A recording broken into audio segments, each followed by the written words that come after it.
এই ভাইয়া, আমাকে পার্কে নিয়ে চলো। অনেক দিন হলো কোথাও ঘুরতে যাইনি। সেটা আমাকে কেন বলছিস? তোর বয়ফ্রেন্ডকে গিয়ে বল। তুমি তো আমার বয়ফ্রেন্ড, তাই তোমাকেই বলছি। তাই নাকি? তাহলে বল, আমাদের রিলেশন কবে থেকে? আমি যখন ক্লাস 9-এ পড়ি তখন থেকে। ওই শোন, আমার এখন একদম মজা করার ইচ্ছে নেই। তুই যা, আমি একটু ঘুমাবো। প্লিজ ভাইয়া, চলো না। প্লিজ প্লিজ, এত এত প্লিজ। ওর এমন অনুরোধ করা দেখে আমার খুব হাসি পাচ্ছে। এবার ইন্টার ফার্স্ট ইয়ারে পড়ে, তবুও ওর বাচ্চামিগুলো রয়ে গেছে। সে নাকি ক্লাস 9 থেকেই আমাকে তার বয়ফ্রেন্ড ভাবে। এই মেয়েটা আমার কাছে এমন করে আবদার নিয়ে আসে, আমি চাইলেও ওকে সেটা না দিয়ে থাকতে পারি না। এই ভাইয়া, প্লিজ নিয়ে যাও না। আর কতবার বলবো? হয়েছে, আর কাঁদতে হবে না। যা, গিয়ে রেডি হ। নাস্তা করে তোকে নিয়ে জেলা শহরে যে পার্কটা আছে সেখানে যাব। সত্যি লাভ ইউ ভাইয়া। উম্মুয়া। এই বলে আমার গালে একটা চুম্মা এঁকে দিয়ে দৌড়ে পালালো। আমি গালে হাত দিয়ে বোকার মতো বসে আছি। কিছুক্ষণ পর রেডি হয়ে নিচে আসতেই আম্মু বলল, তানভীর, তুই আর জান্নাত কি কোথাও ঘুরতে যাচ্ছিস? দুজনেই নতুন ড্রেস পরে খেতে আসলি যে। হ্যাঁ আম্মু, জান্নাত সেই সকাল থেকে ঘুরতে যাওয়ার জন্য বায়না করছে। আমি যেতে চাচ্ছিলাম না। তুমি তো জানোই কেমন বাচ্চাদের মতো বিহেভ করে, তাই যেতে হচ্ছে।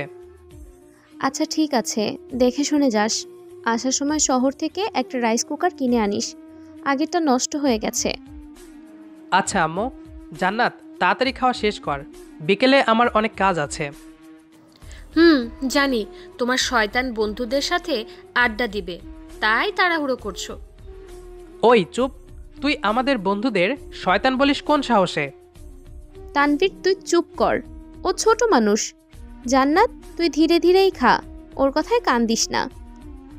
আম্মু, ও শুধু তোমার জন্যই সারা জীবন বাচ্চামো করে যাবে। তারপর দেখবে বিয়ে দিলে কত কি শুনতে হয়। ওই, তোকে চুপ থাকতে বলছি না। আমি ওকে আমার ছেলের বউ করে রেখে দিব, কেউ কিচ্ছু বলতে পারবে না। কি? ওই পেতনিটাকে আমি বিয়ে করব? হ্যাঁ করবি, এখন চুপ করে খা। আমি আর কিছু না বলে চুপচাপ খেয়ে নিলাম। খাওয়া শেষ হলে বাইরে এসে গাড়ির কাছে যেতেই জান্নাত বলল, গাড়িতে যাবে না। ওই, গাড়িতে যাবি না তো কি আমার মাথায় চড়ে যাবি? না, তুমি চাইলে আমাকে কোলে নিয়ে যেতে পারো। জান্নাত, তুই এসব উল্টাপাল্টা বললে আমি কিন্তু যাব না বলে দিচ্ছি। এই, রাগ করো কেন? সবার বয়ফ্রেন্ড কত ভালো, গার্লফ্রেন্ড যা বলে তাই করে। তুমি কেন সবসময় আমার সাথে রাগ দেখাও? তোকে কতবার বলেছি আমাকে বয়ফ্রেন্ড ভাববি না? আমি তোর ফুফাতো ভাই। আচ্ছা বোন, গাড়িতে যাবি না কিসে যাবি বল, তবুও আর বয়ফ্রেন্ড বলিস না। ওকে, তুমি তোমার বাইক নিয়ে আসো, আমি তোমার সাথে বাইকে করে ঘুরবো। ওকে ডান। তুই দাঁড়া, আমি এক্ষুনি আসছি। এই বলে জান্নাতকে দাঁড় করিয়ে রেখে গ্যারেজ থেকে বাইকটা বের করে দাঁড়াতেই জান্নাত বসার সাথে সাথেই আমাকে জাপটে ধরল। জান্নাত, এবার কিন্তু আমি অনেক বেশি রেগে যাচ্ছি। জান্নাত আমার কথায় অভিমান করে বাইক থেকে নেমে দাঁড়ালো। চোখের দিকে তাকাতেই মনে হচ্ছে গভীর কালো মেঘ ঘন হয়ে আসছে। এ কি এখন বাচ্চাদের মতো কাঁদবে নাকি? আমি যেই কথাটা ভেবেছি অমনি টানা বর্ষণ শুরু হয়ে গেল। আম্মু যদি দেখে জান্নাত দাঁড়িয়ে দাঁড়িয়ে কান্না করছে, তাহলে আমার খবর আছে। তাই আর দেরি না করে জান্নাতের কাছে গিয়ে বললাম, কি হয়েছে, এভাবে কাঁদছিস কেন? আমি যাব না তোমার সাথে কোথাও। কিন্তু কেন যাবি না? তুমি সব সময় আমার সাথে রাগারাগি করো, কেন একটু ভালোভাবে বলতে পারো না? তোমার থেকে সিজন ভাইয়া অনেক ভালো, ভাইয়া সাদিয়া আপুকে কখনোই বকে না। আচ্ছা ঠিক আছে, আমি আর তোর ওপরে রেগে কথা বলবো না। এবার উঠে আয়, বাট আমাকে জড়িয়ে ধরতে পারবি না। আমি বলতেই জান্নাত বাইকে উঠে আবারও আমাকে জড়িয়ে ধরলো। ওকে বলে কোনো লাভ নেই, তাই কিছু না বলে বাইক স্টার্ট করলাম। জান্নাত আমাকে এমনভাবে জড়িয়ে ধরেছে, রাস্তার মানুষ আমাদের দিকে হা হয়ে তাকিয়ে আছে, যেন তারা সবাই ফ্রিতে সিনেমা দেখছে। আমার খুব লজ্জা লাগছিল, তাই জান্নাতকে মৃদু স্বরে বললাম, এই জান্নাত, ছেড়ে দে না প্লিজ, দেখ সবাই আমাদের খারাপ ভাবছে।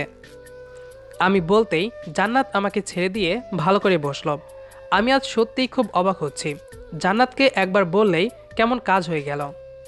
এখন থেকে ওর সাথে রাগ না করে বুঝিয়ে কথা বলতে হবে, তাহলেই সে আর এমন বাচ্চামি করবে না। প্রায় 1 ঘন্টা পর আমরা জেলা শহরে এসে পৌঁছালাম। তারপর জান্নাতকে নিয়ে পার্কে গেলাম। এখানে এসে জান্নাত কতটা যে খুশি হয়েছে বলে বোঝাতে পারবো না। আমি পাশে থাকায় তার আনন্দ যেন কয়েক গুণ বেড়ে গেছে। জান্নাত এদিক ওদিক ঘুরে বেরিয়ে হুট করে আমাকে জড়িয়ে ধরল। এতে আমি ওকে কিছুই বললাম না। ওর এত আনন্দ দেখে আমারও খুব ভালো লাগছে। পার্কে ঘোরা হয়ে গেলে আমরা একটি শোরুম থেকে রাইস কুকার কিনে বাসার দিকে রওনা হলাম। আসার সময়ও জান্নাত আমাকে হালকা করে জড়িয়ে ধরেই এসেছে, তাতেও আমি কিচ্ছু বলিনি। রাতে আমি পড়তে বসেছি, এমন সময় জান্নাত আমার রুমে এসে বসলো। এখন ওকে কিছু বলতে গেলেই আমার আর পড়া হবে না, তাই আমি সেদিকে খেয়াল না করে পড়ায় মন দিলাম। প্রায় অনেকক্ষণ পড়ার পর বিছানায় চোখ পড়তে দেখি জান্নাত এখনও রুমেই আছে। সে একভাবে আমার দিকে তাকিয়ে আছে। আমি জান্নাতের কাছে গিয়ে ওর মুখের ওপর ফুঁ দিতেই জান্নাতের ঘোর কাটল। কিরে, তুই এখনও আমার রুমে কি করছিস? যা রুমে গিয়ে ঘুমা, কাল কিন্তু কলেজ আছে। এই বলে জান্নাত মুচকি হেসে আমার রুম থেকে বেরিয়ে গেল। আমিও তার এমন আচরণ দেখে মুচকি হেসে দরজাটা লাগিয়ে ঘুমিয়ে পড়লাম। জান্নাত আমার বড় মামার ছোট মেয়ে। ওর বড় এক ভাই ও বোন আছে। জান্নাত এসএসসি পরীক্ষায় উত্তীর্ণ হয়েই আমাদের বাসায় চলে আসে। তারপর আম্মু ওকে আমাদের কলেজেই ভর্তি করে দেয়। আমি ওদের বাড়িতে গেলে আমাকে জ্বালিয়ে মারে। এখন তো আমাদের বাসাতেই থাকছে, তাই ওর প্যারার পরিমাণ আরও বেড়েছে। আমি না চাইতেও এই মেয়েটা আমাকে জোর করেই আমাকে তার বয়ফ্রেন্ড বানিয়ে রেখেছে। তার জন্যই কলেজে কোনো মেয়ে আমার ত্রিসীমানায় আসতে পারে না। তবে জান্নাত আমাকে শুধুই প্যারা দেয় না, ওর এমন বাচ্চামি দেখে আমার খুব ভালোও লাগে। আজ স্বপ্নে আমার স্বপ্নপরী এসেছে। আমি তাকে দেখে মুগ্ধ দৃষ্টিতে তাকিয়ে আছি। ঘোর যেন কিছুতেই কাটছে না। যেই তার হাতে হাত রাখতে যাব, কেউ আমার ঘুমের 14টা বাজিয়ে দিল। আমি খুব রেগে চিৎকার দিতে যাব, তখনই তাকিয়ে দেখি জান্নাত ভয়ে শেষ। তার চোখে আবারও মেঘ জমবে জমবে ভাব। তাই আমি নিজের রাগকে কন্ট্রোল করে জান্নাতকে বললাম, কি হয়েছে? এত সকালে ডাকছিস কেন? আমার এত সুন্দর স্বপ্নটার 14টা বাজিয়ে দিলি। উফ, পরিটার হাতটা ধরতে পারলাম না, শিট। আমি যেই পরিটার কথা বলে জান্নাতের দিকে তাকিয়েছি, আল্লাহ, এই বৃষ্টি নামছিল। এখন তার পরিবর্তে দু চোখ থেকে লাভা বের হচ্ছে। আমি কিছু বুঝে ওঠার আগেই মুহূর্তের মধ্যে আমার টি শার্ট খামচে ধরে কড়া গলায় বলল, এই এক্ষুনি বল, তুই কোন মেয়েকে পরি ভেবে স্বপ্ন দেখছিলি? তোর যত স্বপ্ন দেখার ইচ্ছে হয় আমাকে নিয়ে দেখবি, সেটা না করে তুই কার সাথে? ওই স্বপ্নটা কি আমার ইচ্ছে মতো আসছে নাকি? ছিল কোনো খুব সুন্দর একটি মেয়ে। উফ, তাকে তোর ভাবি বানাতে পারলে আমার জীবনটাই ধন্য মনে হতো। জান্নাত এবার তার রাগের চরম পর্যায়ে পৌঁছে গিয়ে যত পারছে আমার বুকে কিলঘুষি মারছে। মার সহ্য করতে না পেরে একসময় আমি তাকে শক্ত করে জড়িয়ে ধরলাম। সে বারবার ছুটে যেতে চাইলেও পারছে না। আমার তখন মনে হলো আমি জান্নাতকে জড়িয়ে ধরে আছি, তাই সাথে সাথেই ছেড়ে দিলাম। জান্নাত আমার কাছ থেকে ছাড়া পেয়েই কাঁদতে কাঁদতে নিজের রুমে চলে গেল। ধুর, আজ ঘুম থেকে উঠেই কি থেকে কি হয়ে গেল, ভাল লাগে না। এই মেয়েটা কেন কথায় রেগে যায় বুঝি না। ফ্রেশ হয়ে কিছুক্ষণ জানালার পাশে দাঁড়িয়ে বাইরের অপরূপ প্রকৃতি উপভোগ করলাম। তারপর ড্রয়িং রুমে এসে দেখি জান্নাত নেই। এখন জান্নাতের সাথে দুষ্টমি না করলে আমারও ভালো লাগে না, তাই সিঁড়ি বেয়ে জান্নাতের রুমে চলে আসলাম। এসে দেখি জান্নাত কাঁদছে আর তার ডায়েরিতে কী যেন লিখছে। চোখের পানিতে ডায়েরির পাতা ভিজে যাচ্ছে। আমি এর আগেও অনেকবার জান্নাতকে এই ডায়েরিতে লিখতে দেখেছি। এর ভেতরে সবটাই আমাকে নিয়ে লেখা, তাই আমি খুবই কৌতূহলী হয়ে জান্নাতের ডায়েরিটা কেড়ে নিলাম। এতে জান্নাত খুব রেগে গিয়ে আমার হাত থেকে ছেড়ে নিয়ে ড্রয়ারে রেখে দিল। তারপর আবারও অন্যদিকে ফিরে কাঁদছে। আমি বিছানায় জান্নাতের পাশে বসে তার হাত ধরতেই সে হ্যাচকার টান মেরে ছাড়িয়ে নিল। আমি এবার তার হাত শক্ত করে চেপে ধরলাম। সে অনেক চেষ্টার পরও ছাড়াতে পারছে না। ও রাগ ভাঙানোর জন্য হেসে বললাম, এই পিচ্চি, এভাবে বাচ্চাদের মতো কাঁদছিস কেন? জান্নাত অভিমানী কণ্ঠে বলল, আমি পিচ্ছি তাই তোমার কোনো সমস্যা আছে? হ্যাঁ আছে তো, তুই না আমার খুব আদরের দুষ্টু মিষ্টি পিচ্চি মামাতো বোন? আমি কারো আদরের মামাতো বোন হতে চাই না। ওকে, এই শোন না, তুই আমার গার্লফ্রেন্ড হবি? এই সিঙ্গেল লাইফটা না আর ভালো লাগে না। কলেজের প্রায় সব সুন্দরী মেয়েরাই 12 ভাতারি। ওদের সাথে রিলেশন করে মরার থেকে তোর মতো পিচ্চির বয়ফ্রেন্ড হওয়া ভালো। হবি আমার গার্লফ্রেন্ড? না। কিন্তু কেন জান্নাত? তুই তো বলিস আমি তোর বয়ফ্রেন্ড। হ্যাঁ বলেছিলাম, বাট এখন চাইছি না। ও আচ্ছা, তুই হয়তো অন্য কাউকে পছন্দ করিস। আমি কথাটা মন খারাপ করে বললাম। জান্নাত হুট করেই আমার কাছে এসে গালে আলতো করে খামচি দিয়ে বলল, এই, একদম আমার পছন্দ নিয়ে বাজে কথা বলবে না। আমি তোমার মতো অন্য ছেলেদের নিয়ে স্বপ্ন দেখি না। কিন্তু আমি আবার কাকে নিয়ে স্বপ্ন দেখলাম? ও, তুই আজকের পরীটাকে অন্য মেয়ে বলছিলি? এই পিচ্ছি, তুই কি জানিস আমার স্বপ্নের পরি মেয়েটি কে? না, আমি জানতেও চাই না। আমার কারো স্বপ্নের পরি সম্পর্কে জানার ইচ্ছে নেই। ওকে, বাট ওই পিচ্ছি পরিটাকে আমার খুব পছন্দ হয়েছে। তুই যেহেতু আমার গার্লফ্রেন্ড হবি না, তাই ভাবছি ওকেই বিয়ে করব। কি? তুই অন্য মেয়েকে বিয়ে করবি? আমি কোনো গার্লফ্রেন্ড না, বউ হতে চাই। ভুলেও যদি আর এসব আজে বাজে কথা ভেবে থাকিস তো খুব খারাপ হবে। আচ্ছা সরি, আর বলবো না। বাট সেই মেয়েটি কিন্তু তুমিই ছিলে। কি? সত্যি ওই স্বপ্নের পরিটা আমিই ছিলাম? জান্নাত খুব খুশি হয়ে কথাটা বলল। আমি তাকে শক্ত করে জড়িয়ে ধরে তার কপালে আলতো করে চুমু এঁকে বললাম, হ্যাঁ পিচ্চি, সেই পরিটাই তুমি। তোমাকে আমার অনেক আগে থেকেই খুব ভালো লাগে। তুমি যখন বলো আমি তোমার বয়ফ্রেন্ড, সেই মুহূর্তে আমার মনে অনেক ভালো লাগা কাজ করে। আই লাভ ইউ জান্নাত। লাভ ইউ টু ভাইয়া। আমি ভাইয়া? তুমিই তো বলো আমি তোমার মামাতো বোন, তাই আমিও ভাইয়া বললাম। বুঝেছি, বাট এরপর থেকে আর ভাইয়া বলে ডাকবে না, ওকে? ওকে আমার বয়ফ্রেন্ড। তারপর আমি জান্নাতকে ছেড়ে দিতেই আম্মু রুমে ঢুকতে ঢুকতে বলল, এখানে তোদের মধ্যে কিসের বয়ফ্রেন্ড গার্লফ্রেন্ড কথা হচ্ছে শুনি?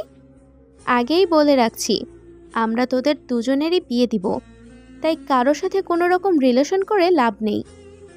এই বলে আম্মু আমাদের খেতে ডেকে চলে গেল। আম্মু যেতেই জান্নাত আমার কোলে বসে আমার গলা জড়িয়ে ধরে বলল, শুনেছো ফুফু কি বলে গেলেন? শুনেছি। প্রেম তো আমরা দুজনেই করব, বিয়েও আমাদেরই হবে, সো নো চিন্তা। সকালের খাবার খেয়ে দুজনেই কলেজের জন্য রেডি হলাম। আজ জান্নাত না বলতেই আমি ওর জন্য বাইক নিয়ে ওয়েট করছি। কিছুক্ষণ পর জান্নাত এসে বাইক দেখেই মুচকি হেসে উঠে বসলো। আজ জান্নাত খুবই খুশি। সে আমাকে অনেকদিন হলো বয়ফ্রেন্ড বানানোর স্বপ্ন দেখে। আজ তার স্বপ্নটা পূরণ হয়েছে। কলেজে আসতেই আমার কাছে থেকে 1000 টাকা চাইলে আমি বললাম, তুমি টাকা দিয়ে কি করবে? কিছু লাগলে বলো, আমি এনে দিচ্ছি। না, তুমি টাকা দাও, আমি আমার বান্ধবীদের ট্রিট দেব। আচ্ছা ঠিক আছে। এই বলে আমি জান্নাতকে 2000 টাকা দিলাম। জান্নাত খুশি হয়ে ওর বান্ধবীদের ট্রিট দিতে চলে গেল। আমিও চলে আসলাম হারামিদের কাছে। ওই শালা, ট্রিট দে। ট্রিট? কিসের ট্রিট?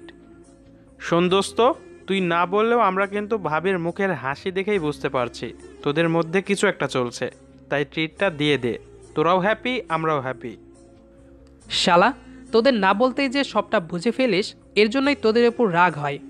তোরা সত্যি এক একটা হারামি। আমার কথায় হারামিরা দাঁত বের করে হাসছে।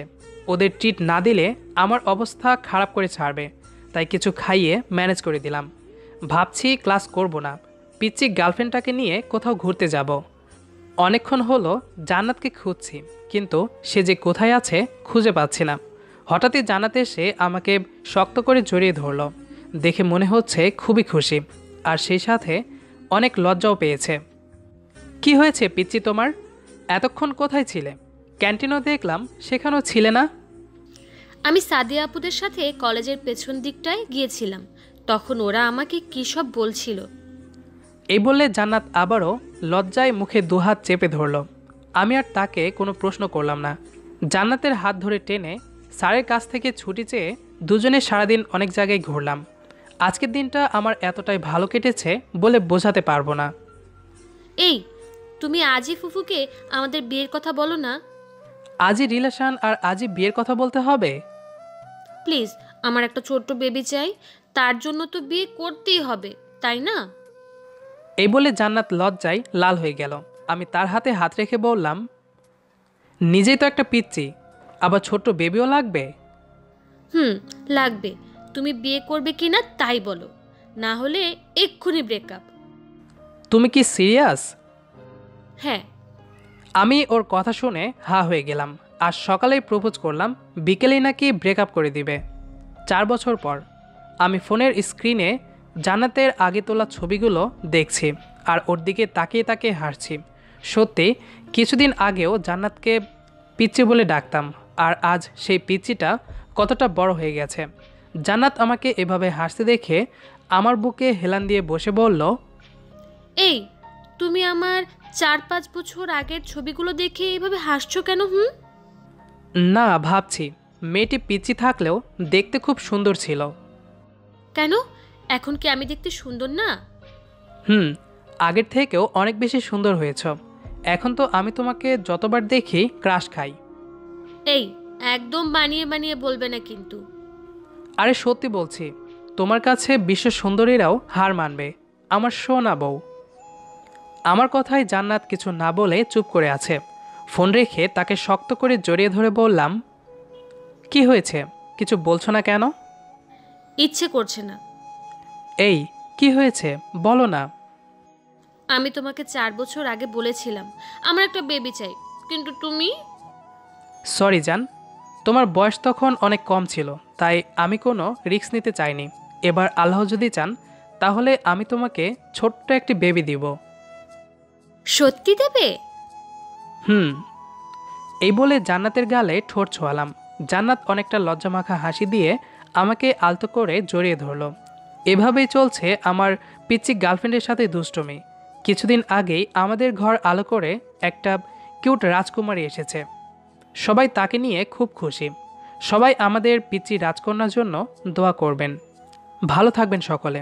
আল্লাহ হাফেজ। আমাদের আজকের গল্পটি কেমন লেগেছে সেটি অবশ্যই কমেন্ট করে জানাবেন। ভিডিওটি যদি ভালো লেগে থাকে তাহলে অবশ্যই বন্ধুদের সাথে শেয়ার করবেন। দেখা হবে আবারও নতুন কোনো গল্প নিয়ে। সেই পর্যন্ত আমাদের সাথেই থাকুন। ধন্যবাদ সবাইকে।